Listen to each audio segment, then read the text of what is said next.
아침을 시작하는 슬기로운 방법. 오늘 내게 이로운 뉴스. 묘영이의 출발 새아침. 묘영이의 출발 새아침 3부문을 열었습니다. 먼저 경제 박뉴스부터 달리겠습니다. 알면 대박, 모르면 쪽박. 경제 박뉴스. 복잡하고 어려운 경제 이야기를 쉽고 재밌게 풀어드리는 시간입니다. 알면 대박, 모르면 쪽박. 경제 박뉴스 참 좋은 경제연구소 이인철 소장 만나겠습니다. 소장님 안녕하세요. 네, 안녕하세요. 네, 한국은행이 어제 기준금리를 사상 최저 수준으로 전격 인하했습니다. 그렇습니다. 한국은행이 기준금리를 0.25%포인트 낮췄습니다. 연 0.5%. 한 번도 가보지 못한 역사상 가장 낮은 수준입니다. 금통위원 6명 전원이 만장일치로 금리 인하를 주장을 했는데요. 지난 3월 17일 한국은행이 0.5% 기준금리를 낮췄습니다. 이렇게 되면 지금 코로나 대응을 위해서 총 0.75%포인트 금리를 낮춘 셈인데 이번 금리 인하로 미국의 기준금리와의 격차는 0.25에서 0.5%포인트로 좁혀졌습니다. 한국은행이 또 금리 인하에 나선 이유, 이 코로나19의 충격이 예상보다 심각하다라는 판단인데요. 실제로 지난달 수출은 1년 전에 비해서 24% 넘게 줄었고요. 무역 수지는 99개월 만에 적자로 돌아섰습니다.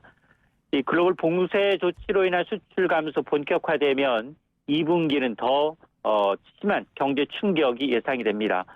이주열 총재는 그러나 추가 금리 인하는 경계했습니다. 0.5%라는 기준금리는 실효 하한에 가깝다. 연내 금리 동결 가능성을 시사한 겁니다. 다만 금리 인하 이외에도 필요하다면 국고채를 적극 매입하면서 시중 유동성을 공급할 수 있다라고 강조했습니다. 네, 한국은행은 또 그런가 하면 IMF 외환위기 이후 22년 만에 사실 역성장이 전망되는 상황에서 마이너스 전망치를 또 내놨죠? 그렇습니다. 한국은행은 올해 우리나라의 성장률 전망치 지난 2월만 하더라도 플러스 2.1%에서 어제는 마이너스 0.2%로 석 달 만에 2.3%포인트 낮췄습니다. 22년 만에 첫 역성장을 예고한 건데요. 우리나라가 연간 성장률이 마이너스로 빠진 것은 두 번밖에 없습니다. 2차 석유 파동이었던 1980년대 그리고 외환위기였던 1998년 두 차례밖에 없는데 지금 보면 이 글로벌 금융위기 직후에도 한 해는 마이너스 성장 전망을 예상했지만 당시에는 실제로는 0.2% 플러스 성장을 했습니다. 지금 수출, 소비, 투자, 이 트리플 약세죠. 여기에다가 코로나19 타격이 이제 확인이 되자 성장률 전망치를 대폭 낮춘 셈인데요. 그러나 다른 기관과 좀 비교해보면 약간은 좀 높은 수준입니다.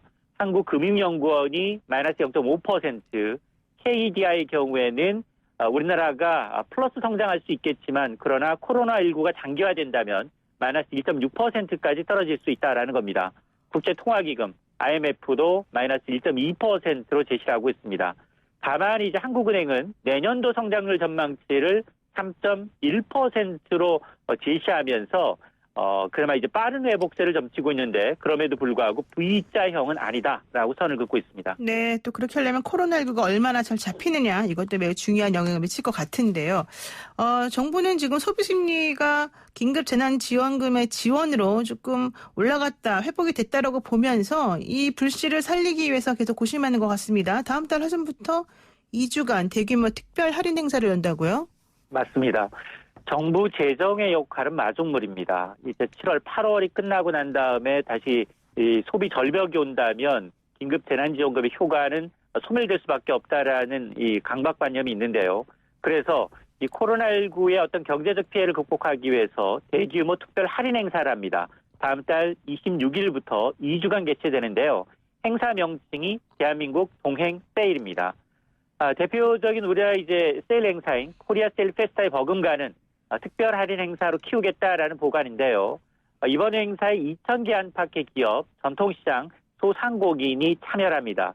여기에는 전통시장 630여 곳, 대기업, 중소기업, 소상공인 1,000여 개 이상의 기업이 참여를 하는데 정부는 일단 이제 시식회, 경품 행사와 같은 마케팅 비용과 함께 할인 판매 비용도 부담을 하고요.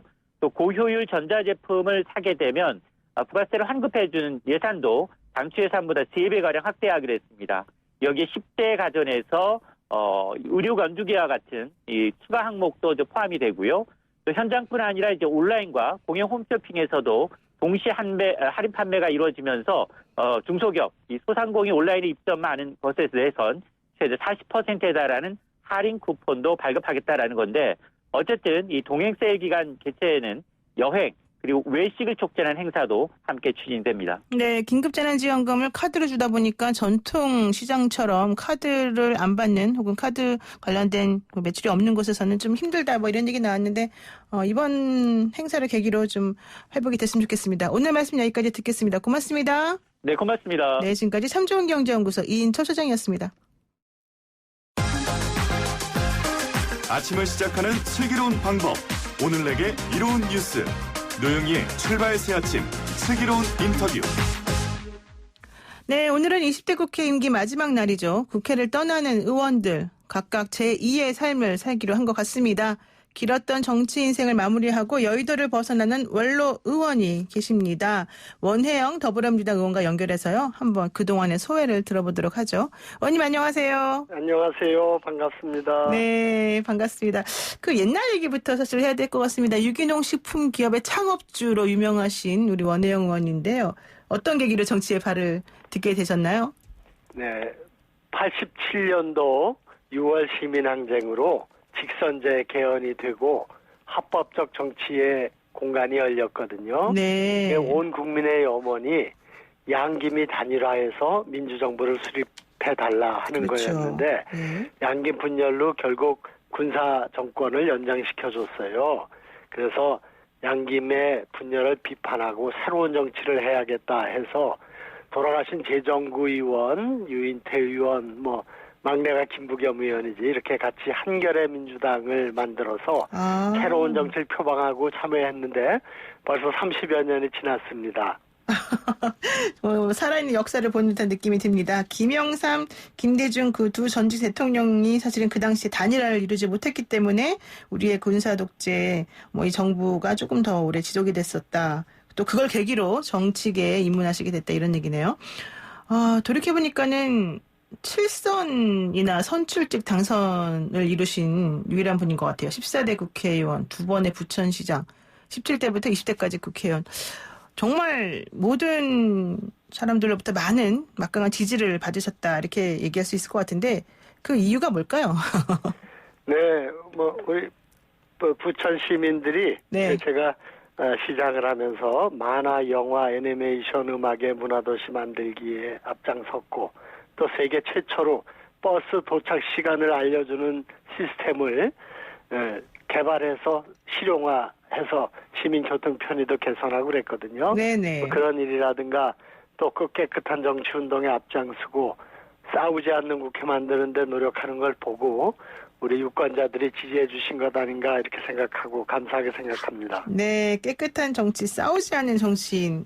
이게 또 중요했다. 이렇게 겸손하게 말씀을 하시는데 사실 18대 국회에서 원내대표도 하셨고 원혜영 의원 그러면은 상당한 영향력을 행사하고 지금도 미치고 계시는 분으로 사실은 다 누구나 동감할 것 같아요. 근데 이제 정치 생활을 마무리하시게 됐는데 좀 섭섭하지 않으십니까? 시원섭섭하죠. 네.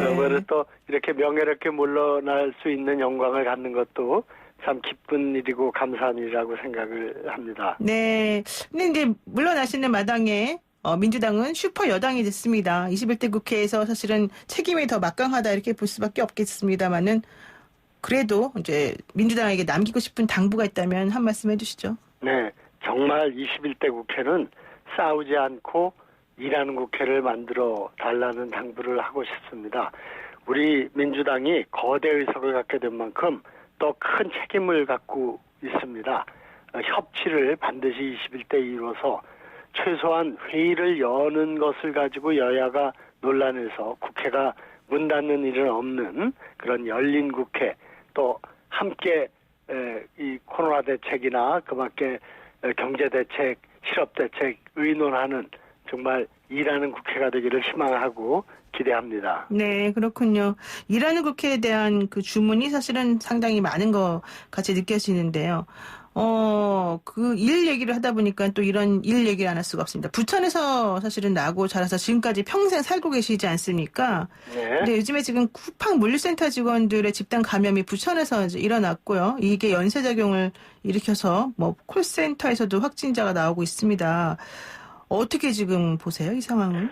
저는 생활 방역을 우리가 꾸준하게 또 실질적으로 잘 대응해 나가면서 생활할 수밖에 없다고 생각합니다. 네. 그런데 생활 방역의 주요 지침 중에 각 생활 공동체별로 방역 책임자를 정해서 그 사람이 여러 가지 점검도 하고 개선책도 내도록 하고 있는데 이게 과연 제대로 되고 있는가? 그리고 이걸 제대로 해야지 각 직장의 특성, 조건을 거기 그 자리에 있는 분들이 잘 아는 거거든요. 네. 그래서 거기서 대책도 나오고 그래야 실질적인 대책이 나올 수 있다고 생각을 합니다. 그래서 생활 방역의 원칙을 다시 한번 우리가 이것을 벽에 붙여놓는 구호로서가 아니라 실제 우리가 일하면서 이걸 지키고 있는가 또 뭐가 개선돼야 되는가 하는 거를 꾸준히 좀 살피고 적용해 나가는 이런 노력이 생활 방역이 일상적으로 요구되는 이 시점에 가장 중요한 일 아닌가 생각합니다. 네, 그렇군요.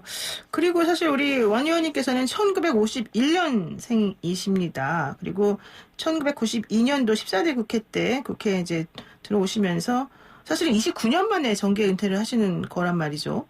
그런데 아직 젊으시기도 하고 사실 그동안의 이런 그 국회 운영이나 뭐 정치 관여 활동에 대한 노하우나 이런 것들이 엄청난 보물로 사실은 여겨지는 상황에서 갑자기 웰다잉 쪽에 좀 관심을 가지시는 걸로 좀 나와요. 이거 무슨 말입니까? 네, 제가 여러 해 전부터 무의미한 연명 치료에 대한 자기 결정권을 보장하기 위한 법을 만드는 데 앞장섰습니다. 네. 그래서 5년 전에 호스피스 완화 치료와 함께 연명의료에 대한 자기 결정권을 보장하는 법을 제정했거든요. 네. 그래서 이미 3년 전부터 나는 무의미한 연명치료는 받지 않겠다는 사전진료 의향서를 작성하는 것이 이제 합법적으로 보장됐어요. 네. 지금 60몇만 명이 이미 서약을 하고 있습니다. 그래서 이렇게 연명의료에 대한 자기결정권이 빠르게 지금 확산되고 있는데 지금 장수시대 아닙니까? 네. 우리 나이 드신 분들이 자기 삶의 마무리에 대해서 고민하고 결정할 일들이 연명의료에 대해서 받을 거냐 안 받을 거냐 뿐만이 아니라 장기 기증을 할 거냐 말 거냐, 화장을 할 거냐 매장을 할 거냐, 또 중요한 게 내가 평생 모은 귀한 재산, 그것이 크든 작든 이것을 내가 죽을 때 어떻게 정리할 거냐. 이건 저 유언장 작성이겠죠. 네. 이런 자기 삶을 마무리하는 데 필요한 여러 가지 결정이 있는데 이 결정을 우리가 어떤 게 결정해야 할 사안인지 또 어떻게 하면 좋을지에 대해서 잘 몰라요. 그래서 삶의 마무리를 아름답게 하기 위한 준비를 하자. 이게 이제 웰다잉 운동이고 저는 시민의 한 사람으로 웰다잉 문화를 좀 확산시키는데 열심히 자원봉사해 볼까 이렇게 생각하고 있습니다. 네, 2019년 9월 30일에 존엄한 죽음을 의미하는 웰다잉에 관한 국가 정책 수립과 지원 기구 설치를 의무하는 내용의 웰다잉 기본법을 대표 발의했다. 이게 사실은 대표적으로 지금 말씀하신 것과 관련해서 나와 있는 얘기입니다. 어쨌든 오랫동안 건강과 생명에 대해서 관심을 많이 가지신 걸로 아는데 지금은 사실 많이들 이 웰다잉, 연명치료 관련된 인식이 많이 바뀐 걸로 지금 알고 있거든요. 구체적으로는 그러면 어떻게 우리가 웰다잉을 준비하는 게 맞을까요? 네, 그러니까 생명에 대해서는 네. 연명의료, 그것도 회복이 가능한 치료는 당연히 받아야죠. 그게 아니고 네. 무의미한 연명치료를 받을 거냐 안 받을 거냐를 진지하게 생각해보고 결정을 해야 됩니다. 네. 내가 평생 모은 귀한 재산도 어떻게 마지막으로 정리할 것인가 고민하고 유언장을 쓰는 그런 생활 문화를 우리가 가져야 됩니다. 네. 유일하게 웰다잉이 확산돼서 더 이상 캠페인이 필요 없는 거는 화장 문화겠죠. 근데 그 밖에 많은 문제들이 삶의 마무리에 대해서 내가 고민하고 결정해야 할 사항들이 많습니다. 이런 것을 좀 함께 논의하고 또 많은 사례를 소개하고 그럼으로써 나도 어떻게 해야겠다 하는 것을 좀 쉽게 결정할 수 있는 그런 생활 문화를 확산시키는데 이제 역할이 있지 않을까 그렇게 생각하고 노력하려고 합니다. 네, 그렇군요. 사실 뭐 무의미한 연명 치료냐 아니냐 이거를 또 판단하는 기준을 가지고도 앞으로 계속 논란이 조금 있을 가능성은 있지만요. 뭐 저도 법조인 한 사람으로서 이 웰다잉 관련해서 혹은 이 연명 치료 관련해서 존엄하게 죽을 권리와 관련해서는 좀 공감하는 바가 많이 있네요. 오늘 말씀 여기까지 듣도록 하겠습니다. 고맙습니다. 네, 감사합니다. 네, 지금까지 오랜 국회 생활을 마친 원혜영 더불어민주당 의원과 함께했습니다. 친절한 시사, 시원한 통찰, 노영희의 출발 새 아침, 슬기로운 인터뷰.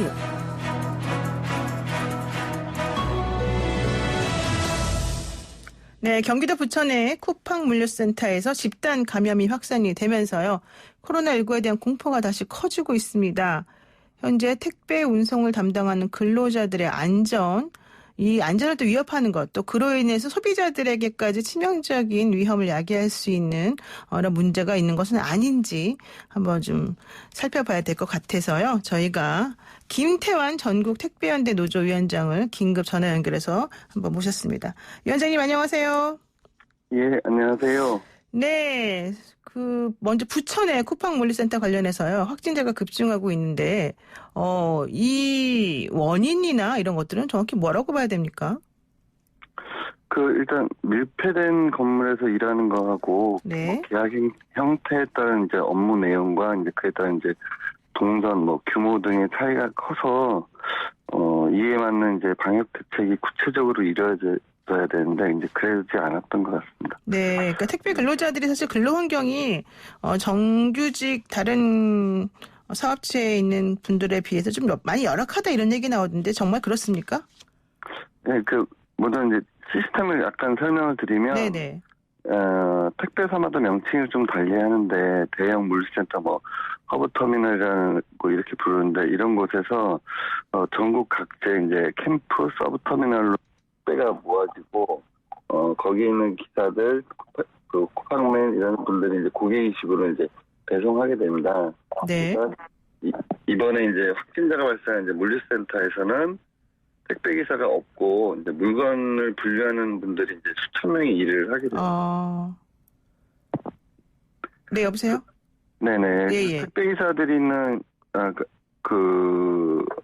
택배 기사들이 있는 이제 캠프 서브터미널 이제 택배 차량이 드나들고 해야 되기 때문에 네. 대부분 이제 주차장처럼 개방이 돼 있는 반면에 물류센터는 이제 물건을 보관, 포장, 분류가 진행되기 때문에 대형 창고형 건물처럼 밀폐돼서 그 안에서 이제 수천 명이 일을 하게 되는 거죠. 네. 예. 얘기 들어보니까는 옷이나 장화 이런 것을 개인적으로 사용하지 않고 돌려가면서 사용했고 또 거기에서 많은 바이러스가 검출됐다 이런 얘기 나오던데요. 네네, 맞습니다. 보면 이제 물류센터에서 일을 하시는 분들은 이제 정규직이 얼마 없고, 네. 대부분이 다 일용직, 계약직, 그리고 이제 플랫폼 노동 형태로 이제 일을 합니다. 그렇죠. 이런 노동 형태 차이에 따라, 방역 대책도 이제 구체적이어야 됩니다. 그래서, 근데 보면은, 일용직의 경우 이제 알바라고 하는데, 구직 사이트를 통해서 이제 안내받은 수도권 각지의 여러 거점에서 집결해가지고, 회사에서 제공하는 이제 셔틀버스를 타고 물류센터로 이제 다 모이게 돼요. 그리고, 이런 분들은 이제 다른 일을 하면서 하는 경우도 많고, 일시적으로 이제 용돈을 벌기 위해서 하는 분들도 많아서 상당수가 거의 매일 바뀐다고 볼 수 있습니다. 그래서, 네. 더구나 이제 최근에는 이제 쿠팡 플렉스라고 해가지고, 자신의 승용차를 이용해가지고, 알바를 하는 것처럼 이제 물류센터에 가서 배송할 물건을 직접 받아가지고, 고객의 집으로 이제 배송하는 형태의 플랫폼 노동 형태도 이제 진행되고 있습니다. 이러다 네. 보니까 이제 수많은 사람이 이제 어디서 뭘 하고 왔는지, 이제 감염자가 있었을지, 수많은 이제 변수가 그 안에서 이제 발생하게 되는 거죠. 그렇군요. 현장에서 사실 이 택배 근로 하시는 분들이 감염에 대해서 어제 오늘 계속 뉴스 나오는 걸 보고 매우 불안해하실 것 같은데 실제 느끼는 체감 불안감 같은 게 어느 정도나 되나요? 누구보다 이제 물류센터 현장에서 일하신 분들은 이제 걱정이 지금 상당할 것으로 생각되고 있고요. 네. 저희 이제 일반 택배기사 하는 이제 조합원의 처형이 뭐 물류센터에서 일했는데 검사를 받았다. 그래서 뭐 이분 때문에 자기 이제 자가격리되어 있다. 뭐 이런 얘기들이 지금 막 있어요. 네. 예, 그리고 이번에 이제 쿠팡뿐만 아니라 다른 택배사의 허브터미널도 그 일하시는 분도 상당히 걱정이 많이 하고 있을 거라고 이제 생각돼요. 그리고 다들 일용직 알바고 이분들이 한 회사에 소속돼 있는 게 아니라 일용직이니까 그렇죠. A 회사, B 회사. A 회사 갔다 B 회사 갔다가 쿠팡 갔다 뭐 이게 계속 돌거든요. 그렇죠. 그러니까 이게 자기 모두가 이제 남 일이 아니다 이렇게 생각하고 걱정하고 있을 거라고 생각합니다.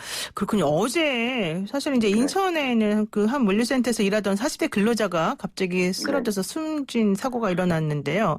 이분도 사실 계약직이었지 않습니까? 네네. 근데 이제 요분 같은 경우는 이제 사인과 관련해서 저희도 이제 좀 더 알아봐야 되고요. 네. 그런데 이제 어쨌든 코로나 감염 확산 후에 이제 택배 현장에 이제 물량이 폭주하고 장시간 고강도 노동이 지금 수개월째 지속되고 있습니다. 그래서 네. 이로 인해서 이제 지난번에 쿠팡맨 한 분이 과로사하시고 그리고 얼마 전에 이제 광주에서 또 그 CJ 대한통운 소속 택배 노동자 이제 과로사를 하시게 돼요. 그래서 근데 이제 안타까운 거는 이제 이 가족들의 고통 이루 말할 수 없을 텐데 이분들의 이제 죽음에 대해서는 이제 회사에서는 누구도 책임지고 있지 않은 그런 상태입니다. 그렇군요. 이제 마지막으로 하나만 간단하게 여쭐게요. 그 코로나19 확산 막기 위해서 택배 근로 환경에서 가장 시급히 개선돼야 될 점은 뭘까요? 그러니까 이제 국토교통부가 이제 지난 4월에 택배 회사들의 이제 말만 듣고 코로나19 대응 뭐 택배 종사자 안전 처우 개선 이런 걸 발표했었습니다. 그렇죠. 노동조합에서는 이제 현장에서 일하는 노동자들의 목소리를 듣지 않은 전혀 현실성이 없고 노동 강도만 높이는 대체로 이제 비판을 했었습니다. 만약에 이제 현장에서 일하는 택배 노동자들 목소리를 듣고 제대로 된 대책을 당시에 마련했다면 이제 이런 안타까운 일은 없었을 거다 이제 이렇게 생각을 하고요. 또 얼마 전에 이제 택배 회사들의 1분기 영업이익을 발표했었는데 대부분이 지금 택배가 호황이다 보니까 전년 대비 2배 이상의 이제 영업이익을 올리고 있습니다. 그럼에도 불구하고 터미널 방역에도 형식에 그치고 마스크조차 여전히 지금 지급되고 있지 않고 있는 데가 많고요. 그리고 택배 산업이 또 기간 산업화되고 있고 그리고 감염 확산을 방지하는 데는 상당한 역할을 이번에 했는데 정부 택배 회사에서는 이런 측면에서 이제 그 적극적인 그 대책과 이런 걸 마련하지 않고 택배 노동자의 안전 처우를 개선하는데 좀 소홀히 하고 있다 이렇게 생각이 됩니다. 그래서 정부와 택배 회사들이 저희들이 봤을 때는 크게 한 3가지 방향 정도 대책을 명확하게 좀 내놔야 된다고 보는데 첫 번째로 이제 물류센터, 허브터미널에 대한 방역을 비롯해서 계약관계 노동 형태에 따른 구체적 방역 대책들이 마련되고 또 감독될 수 있도록 이렇게 돼야 되지 않냐 하나 하고요. 또 하나는 장시간 고강도 노동에 시달리는 택배 노동자들에게 이제 휴식을 보장할 수 있는 대책도 마련이 돼야 한다. 마지막으로 고용 형태에 관계없이 자가격리 확진자가 발생 시에 이제 유급 휴가를 보장할 수 있는 이런 대책들을 내놔야 된다고 생각을 하고 있습니다. 네, 그렇군요. 알겠습니다. 오늘 말씀 여기까지 듣겠습니다. 고맙습니다. 네. 네, 지금까지 김태환 전국 택배연대 노조위원장이었습니다.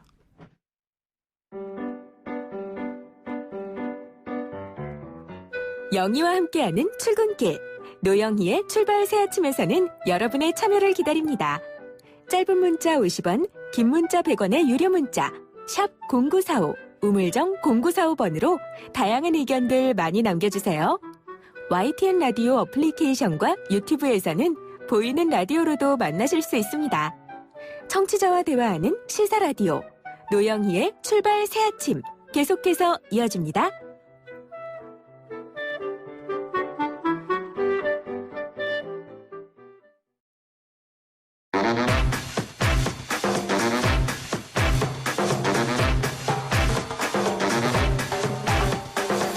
한 주간의 주요 뉴스를 총 정리해보는 시간 국민 여러분께 생생하게 전달해드립니다. 하리쇼 주주 교회. 한미 아나운서 나오셨고요. 안녕하세요. 네, 그리고 이상민 성대모사 크리에이터도 함께합니다. 안녕하십니까. 네. 그 이번 주 인터넷을 뜨겁게 달군 소식 두 분과 아주 재밌게 알아보고 있습니다. 한번 시작해 보겠습니다.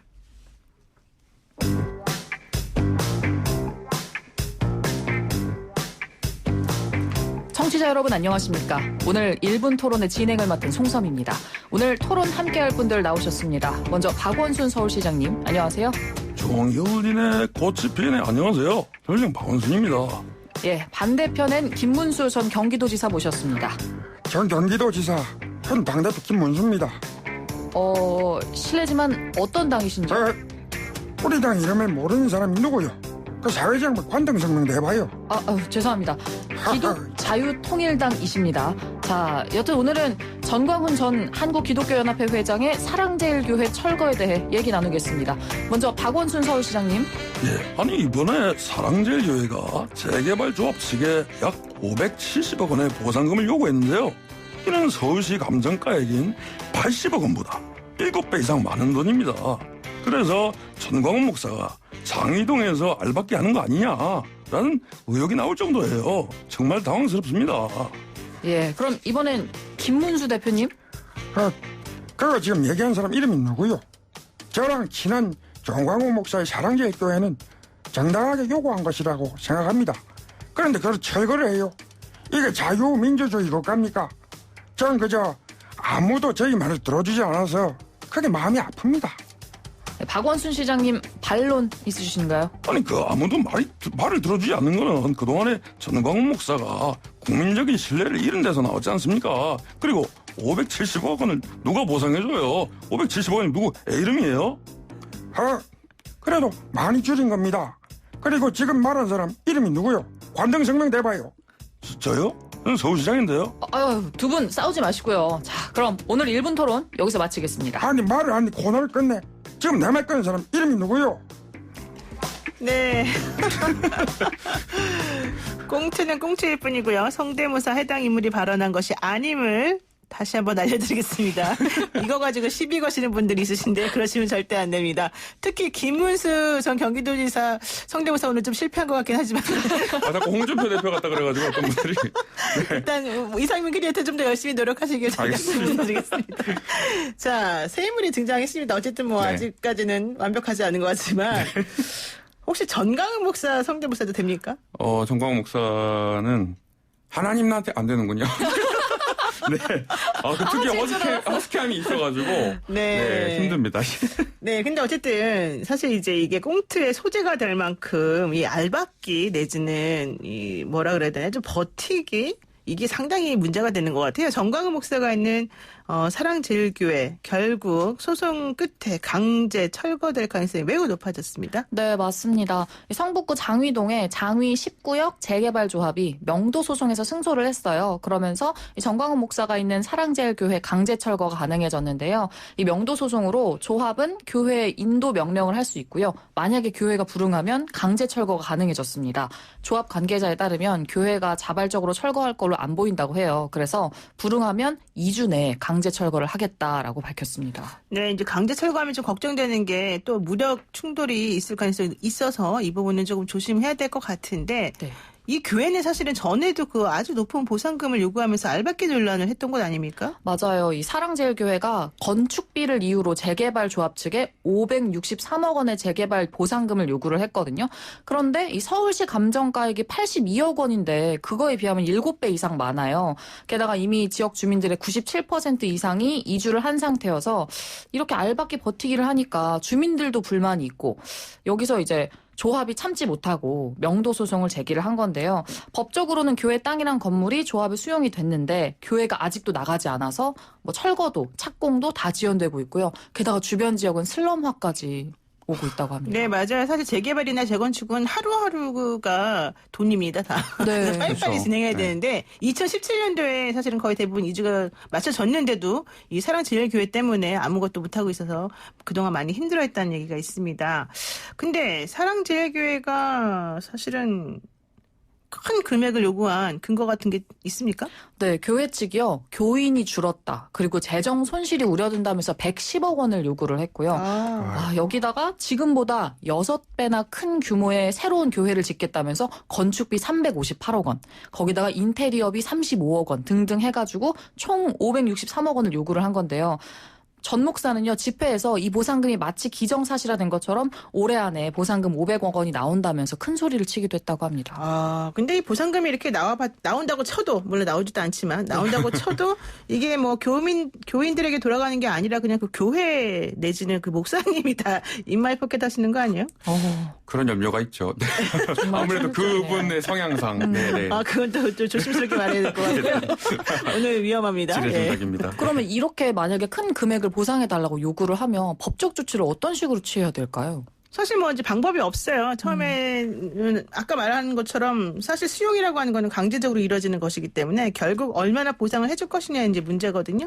그래서 안 나가게 되면은 이렇게 법적으로 인도 명령이나 뭐 명도 소송을 할 수밖에 없는 건데 문제는 소송이 되게 오래 걸리고요. 상대방이 이걸 질질질질질질 끈다는 거죠. 그래서 1심에서 이렇게 철거하라고 나와도 안에 그 건물 안에 사람 있으면 사실 강제 철거하기 어렵잖아요. 네, 그렇죠. 그다음에 2심 가고 3심 가고 그러면 엄청나게 오래 걸릴 수가 있는 거지요. 아, 주민들만 피해 보겠네요. 그러니까. 그렇습니다. 네. 그런데 이상민 크리에이터 네. 신학생 아니에요?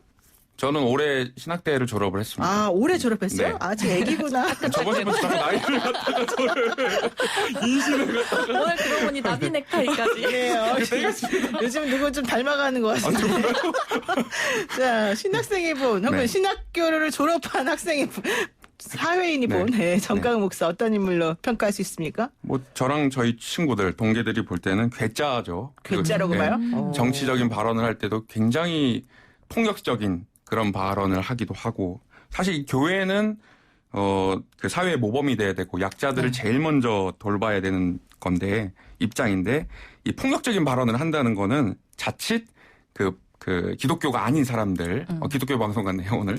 네. 한테 기독교를 오해하게 만들 수 있어서 좀 염려스러웠습니다. 네, 염려스럽다. 네. 자, 정강훈 목사 한기총 회장에서도 물러나는 거 아닙니까? 네, 맞습니다. 한국기독교청년협회 이 비상대책위원회가 대표회장 전광훈 목사의 사퇴를 촉구하면했던 직무집행정지 및 임시대표자 선임 신청에 대해서 법원이 일부 인용 결정을 내리면서 전 목사는 사실상 한기총 대표회장 직무를 이어갈 수가 없게 되었습니다.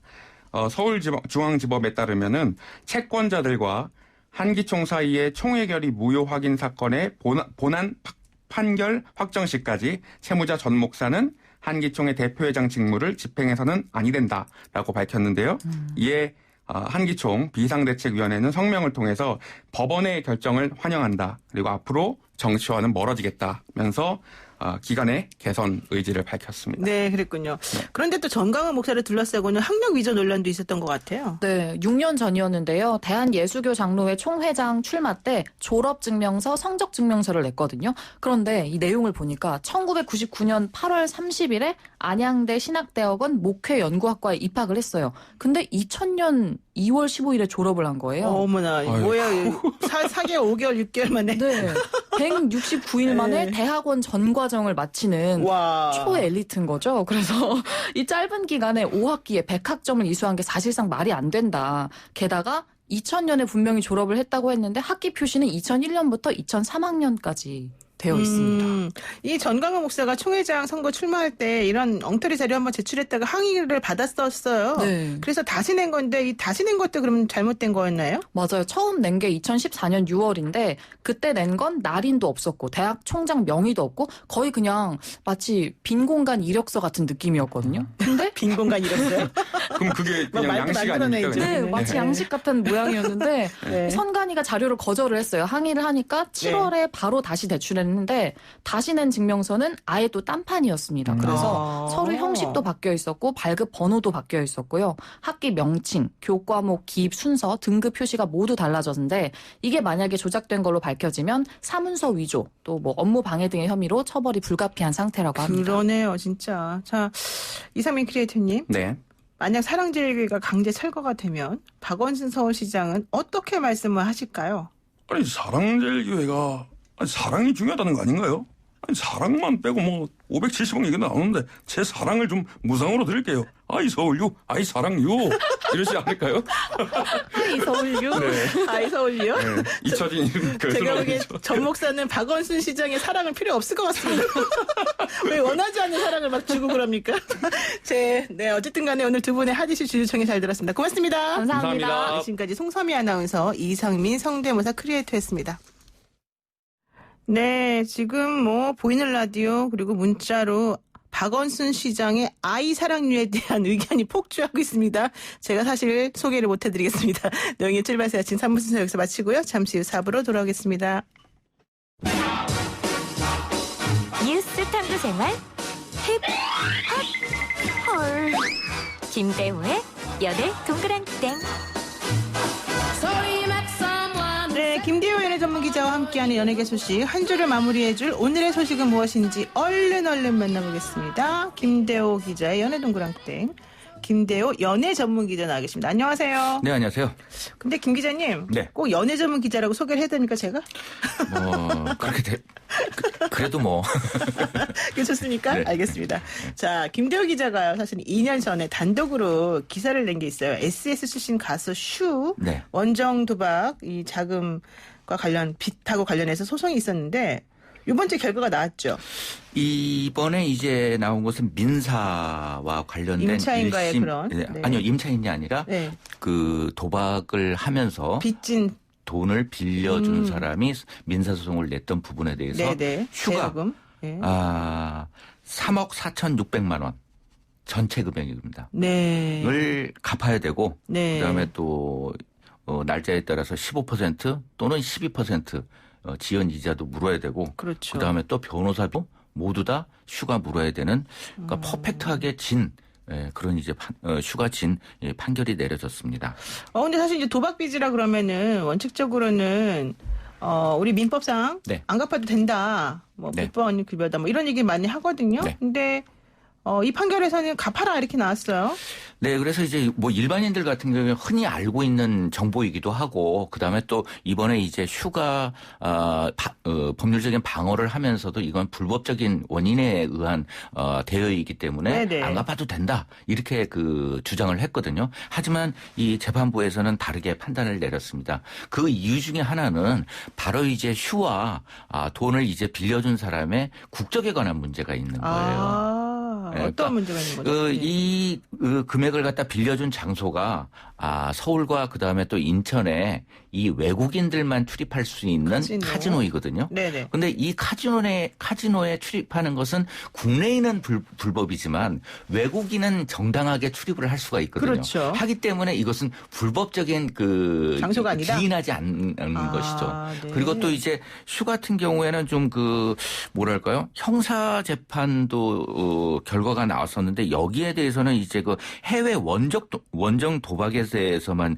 처벌을 받았고 돈을 빌린 사기 혐의에 대해서는 무죄를 받았었거든요. 네네. 근데 그 이유가 뭐였냐면은 바로 이제 나는 이만큼의 돈이 있고 나는 갚을 수 있었기 때문에 이건 사기가 아니다. 그리고 앞으로도 갚겠다라고 이 형사에서는 이야기를 했던 부분이죠. 한데 이제 갑자기 민사소송으로 판이 바뀌자 여기에 대해서는 불법적인 원인이었기 때문에 내가 안 갚아도 된다라고 이야기를 하면서 이 형사에서는 조금 이제 몇몇 혐의 부분을 털어냈습니다만 이 민사에서는 전액 이 배상 결정을 받게 된 것입니다. 그러니까는 이 슈 씨가 도박을 하면서 돈을 빌렸는데 형사적으로 이제 문제가 될 때는 원래 돈을 갚을 생각도 없고 또 돈을 갚을 능력도 없으면서 도박 자금을 빌렸다. 이게 사기다. 이렇게 지금 사실 고소인이 그렇게 주장을 했었었죠. 그렇죠. 그랬는데 결과적으로 그건 사기는 아니다. 이렇게 해서 사기 관련해서 무혐의가 나왔었단 말입니다.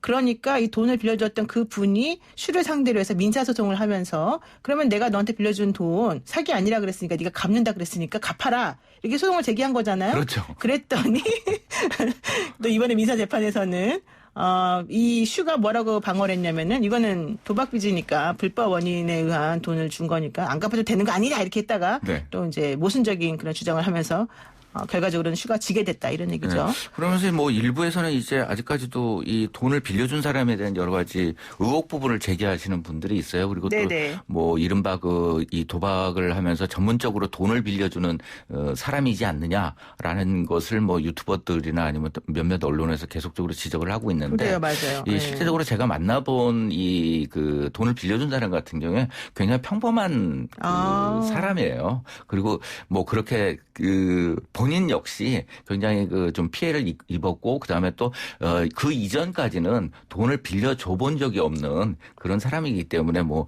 이 전문적으로 이 작업을 당했다 이런 논리 그런 주장을 했었습니다만 무너지게 된 셈이 됐습니다. 네, 어쨌든 일단 슈는 이제 패소를 했지만 뭐 이거 1심이니까 또 결과적으로는 앞으로 2심, 3심도 갈 수 있겠죠. 네. 근데 문제는 그게 아니라 이 슈가 소유한 이 건물 다세대 주택에 입주해 있는 세입자들이 전세금 반환해달라고 그랬는데 슈가 알았다고 해놓고는 사실은 반환할 수 있는 능력이 없다는 거 아니겠습니까? 그러니까요. 다세대 주택 세입자들이 이것을 한 공중파 TV 뉴스 프로그램을 통해 가지고 문제 제기를 했었거든요. 네. 그때 당시에는 이제 슈 같은 경우에 세입자들에게 연락을 끊으면서 끊기 전에 했던 말이 지금 이제 이 집 자체가 가처분 신청에 들어가 있기 때문에 이 가처분 신청이 기각이 될 것이다라고 이야기를 하면서 기각만 되고 그다음에 내가 소송해서 이기면 이 전세금을 모두 반환할 수 있다. 이렇게 입장만을 내놓고 연락을 끊었었거든요. 한데 그때 당시에도 이미 가처분 신청이 기각이 되지 않은 상황이었어요. 하기 때문에 지금과 같은 경우에는 실제적으로 갚아야 되는데 또 어떤 문제점이 또 발생을 하냐면 슈 같은 경우에 형사 재판에서 나의 재산이 어느 정도 있다는 걸 얘기하면서 차명으로 가지고 있는 재산에 대해서도 이야기를 했거든요. 그러니까 어머니가 지니고 있는 부동산이라든가 근데 사실은 그게 내 거다라고 주장을 하면서 난 충분히 갚을 능력이 있다. 이렇게 이야기를 했던 상황인 거죠. 근데 그 자료를 이미 모두 이제 이번 민사소송을 제기했던 돈을 빌려준 사람 같은 경우에 확보를 하고 있었던 상황인 거고 하기 때문에 이번에도 이제 만약에 세입자들 같은 경우에는 국민청원이나 뭐 이런 형태로 해서 방송 출연을 막아달라 이렇게 얘기를 하고 있고 합니다만 만약에 소송을 슈를 상대로 하면 단순하게 이번에는 어떻게 될지 모르죠. 뭐 슈가 나는 재산이 없다 이렇게 얘기를 할지 아니면 또 이제 형사 때처럼 어머니의 재산 역시 내 거기 때문에 이에 대해서 변제를 하겠다 이렇게 나올지 굉장히 또 한 상황입니다만 세입자들은 아직까지도 문제를 해결하지 못하고 있는 상황입니다. 네, 뭐 이런 이제 임차인들이 전세금 그러니까 보증금 반환이죠. 네. 보증금 반환을 사실은 걱정하면서 보통 그 건물에 대해서 처분금지 가처분을 하거나 본인의 그런 보증금 상당에 대해서 가압류하거나 이제 이런 걸 하게 되는데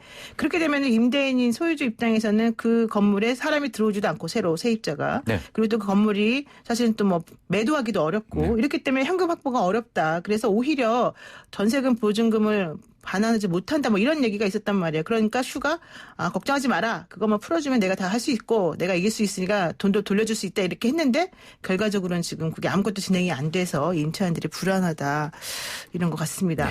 뭐 어쨌든 앞으로 이 문제는 뭐 앞으로 소송은 제가 봤을 때 계속 이루어질 것 같기도 하고요. 그렇죠. 이 전세보증금 반환은 또 일정 면적이나 일정 보증금 이상인 경우엔 또 못 받기도 하고 여러 가지 복잡한 문제가 있습니다. 이 얘기는 다음에 한번 또 다뤄보도록 하죠. 자, 다음 소식으로 넘어갑니다. 2008년에 있었던 배우 고 장자연 씨에 대한 강제추행 어떤 A 기자가 강제추행했다라고 하는 혐의로 사실은 소송을 고소를 당했었고 고소가 아니라 형사 재판을 받았었는데 이게 이제 대법원에서 무죄 판결로 확정이 됐습니다. 네, 그렇습니다. 이 대법원에서 지난 28일 날 확정이 됐는데요. 결정적으로 이제 윤지호 씨의 진술의 신빙성이 부족하다. 이렇게 이제 결론을 내린 상황입니다. 그래서 재판부는 이제 강제추행 여부가 합리적인 의심이 여지없이 증명됐다고 볼 수가 없고 원심이 잘못됐다고 볼 수도 없다. 1심과 2심에서 모두 이제 무죄가 났었거든요. 그 부분에 대해서 검찰이 상고했던 부분인데 이 부분에 대해서 인정을 할 수 없다라고 이야기를 해서 결국은 이제 이 해당 기자 출신 해당자 같은 경우에는 최종적으로 무죄를 받게 된 것입니다. 네, 사실 이제 관련해서 A 기자 혼자만 이 강제추행 관련 또 기소가 된 부분이 있었기 때문에 여러 가지로 논란이 많았던 그런 사건이었는데 1심, 2심에서 결국 다 무죄 나온 것이기 때문에 법리적으로 특별히 문제가 없는 대법원에서도 원래 무죄 판결이 확정될 것으로 예상은 되긴 했었습니다. 그러니까 1차적으로 이제 당시 그 장자연 씨가 사망하고 나서 이 부분에 대해서 윤지호 씨의 목격자 증언을 통해서 경찰이 수사를 했거든요. 그리고 검찰에서도 수사를 했는데 조사를 했는데 이와 관련해서 무혐의가 났어요. 이와 관련해서 이 해당 기자의 부인이 이 검찰 간부였다라고 하면서 어떤 외압에 의해서 풀어진 것이 아니냐라는 의혹도 그렇죠. 그런 의혹도 있었죠. 그런데 이제 결정적으로 이제 경찰 진술을 하면서 윤지호 씨가 여러 가지 이 증언들이 바뀝니다. 그래서 1차 조사 때는 50대 초반 일본어를 유창하게 하는 언론사 사장님이었다. 그다음에 또 2차 조사 때는 해당 언론사 대표의 경찰에 제출을 하면서 피의자를 특정을 했어요. 한데 인상착의는 40대 중반, 키 168cm 정도였다라고 했고 또 3차 조사 때는 갑자기 또 이 해당이 이제 기자 출신 기자를 강제 추행했다. 구체적으로 진술을 해요. 근데 또 4차 조사 때는 지 씨가 일본어를 구사하지 않았고 뭐 이런 형태의 그 진술 번복이 계속적으로 이루어지면서 그때 당시 이 윤지호 씨의 이 진술이 계속 번복이 되기 때문에 무혐의가 났던 부분이었거든요. 근데 뭐 개인적으로 저는 사실 이제 윤지호 씨와 그 대척점에서 많은 그 이야기를 했었는데 이 부분만큼은 제가 윤지호 씨가 유일한 목격자이기 때문에 전혀 저는 이제 이 부분에 대해서는 비난하거나 비판을 한 적이 없었거든요. 그런데 결정적으로 이 부분까지도 이제 대법원에서 무죄를 받게 됨으로 인해 가지고 윤지호 씨 같은 경우에는 거의 이 지금까지 언론이나 아니면 책이나 다른 이제 검찰 경찰에서 진술한 내용이 증언으로 채택된 게 단 하나도 없게 된 셈이 되는 그렇군요. 거죠. 어쨌든 윤지호 씨는 지금도 현재 각종 형사 고소고발로 사실은 좀 조사 중인데 아마 이게 지금 기소 중지가 돼 있는 부분인 것 같아요. 외국에 있어서. 네, 그리고 이제 거기까지 얘기하고요. 네, 그렇죠. 네. 지금 이슈가 되고 있는 소식 하나만 여쭤보겠습니다. 네. 그 레이싱걸 출신 BJ 한미모 씨. 얼마나 예쁘길래 한미모라고 이름을 지었는지 모르겠는데 어쨌든 한미모 씨가 성매매 알선 혐의로 여자 배우를 고발했다 이런 내용이 있습니다. 네, 조금 전에 말씀드렸다시피 A씨라고 지칭을 할게요. 그러니까 BJ 한미모 씨가 자신을 알고 있던 영화배우 A씨의 주선에 따라서 엔터테인먼트 대표 사이에 강압적인 성관계를 하게 했다. 그러니까 자신이 성관계를 했는데 그게 그 A씨라고 하는 사람이 네, 주선으로 했고 엔터테인먼트사 B씨와 이 성관계를 갖게 됐다라고 이제 이 서울중앙지검에 고소를 한 사건입니다. 그런데 이 여자 배우는 누구예요? 여자 배우에 대해서는 이제 한 매체가 보도를 했는데 배드민턴 유명 국가대표 출신의 전처다 해가지고 모든 사람이 어느 정도 그 특정이 가능할 정도로 지금 현재 이야기가 되어지고 있는 중인데요. 그러면서 이제 필리핀에서의 피해, 그 다음에 또 카톡 대화 내용 이런 부분에 대해서 그 한미모 씨가 모두 공개를 한 상황이에요. 네. 이제 고발장을 접수하면서 이런 내용에 대해서 이야기를 했는데 과연 어떻게 결론이 날지 또 이게 BJ 출신이지만은 연예계가 연루가 돼 있어서 번지지 않을까 하는 생각도 듭니다. 유명한 그 국가대표 배드민턴 전 대표 선수의 전 부인입니다. 복잡합니다. 오늘 말씀 여기까지 듣겠습니다. 고맙습니다. 네, 감사합니다. 네, 지금까지 김대호 연예전문기자였습니다. 네, 노영희의 출발새 아침 월요일 7시 정각에 변함없이 슬기로운 내용으로 찾아뵙겠습니다. 고맙습니다.